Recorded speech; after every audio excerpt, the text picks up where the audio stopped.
یه توستر زنده به اسم توستیناتور تصمیم گرفت برای شهردار شدن توی صبحونه ویل نامزد بشه. اما چاقوی قصاب صبح که رفته بود سر کار و دستشو بر اثر تصادف از دست داده بود، تصمیم گرفت به توستیناتور ملحق بشه و به عنوان معاونش توی انتخابات شرکت کنه. اسم حزبشونو گذاشتن صبح پاشی کشتمت، پس بمون توی تخت و فقط بخواب. این حزب با شعار هر روز صبحانه بدون دردسر تو صبحونه ویل غوغا به پا کرد.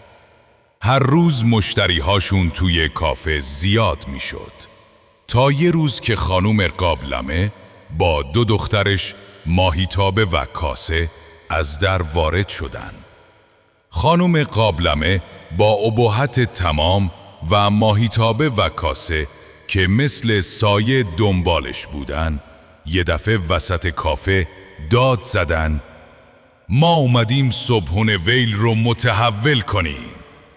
همه جمعیت نگاهشون کردن و تعجب کردن، تا اینکه چنگال زد زیر خنده و گفت: برو بابا، اینجا فقط ما آشپزیم. خانم قابلمه یه ابروشو بالا انداخت و گفت: آشپز؟ ما قراره کل صبحونه ویل رو با سوپ‌های جادوییمون تسخیر کنیم. آقای فلفل که همش خواب بود یهو ترسید که قرار کلی ازش کار بکشن و گفت: اصلاً حالا که اینطوره منم میخوام برم رئیس جمهور بشم. خیار هم اومد وسط و گفت: تو ساکت شو فلفل، تو فقط باید خودتو بمالی به من که باید برم به جنگ گوجه فرنگی. انگار همه میخواستن پادشاه و امپراتور باشن برای صبحانه به جز نمک. اون این وسط فکر جالبی به ذهنش اومد. همه کسایی که توی کافه بودن ذوق‌زده منتظر نقشه نمک بودن و میدونستن که خیلی خلاقانه است.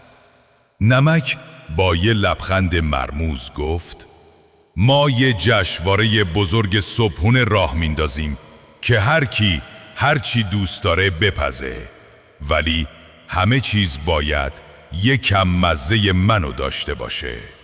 این تصمیم تقریباً همه رو راضی کرد به جز گوجه فرنگی که با عصبانیت پرید وسط و گفت: چی؟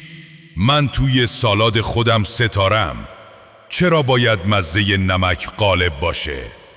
خیار گفت: تو ساکت شو، تو فقط باید برای من باشی و نباید وارد این جریانات بشی. گوجه فرنگی که از حرف خیار کفری شده بود یه قدم جلو اومد و گفت: من ملکه سالادم، حالا میرم خودم یه جشنواره راه میندازم که فقط گوجه ها توش بدرخشن. این وسط بادمجان که فرصت رو غنیمت شمرد اومد گوجه رو بغل کرد و گفت: عزیزم تو هر چی دلت میخواد انجام بده. بادمجان با یه لبخند پر محبت گفت: تو جشنوارت رو راه بنداز، منم میرم یه گروه موسیقی بادمجونی درست میکنم که همه رو تو صبحونه ویل دیوونه کنه. یهو خیار غیرتی شد و یه چاقو ورداشت و حمله کرد به بادمجان.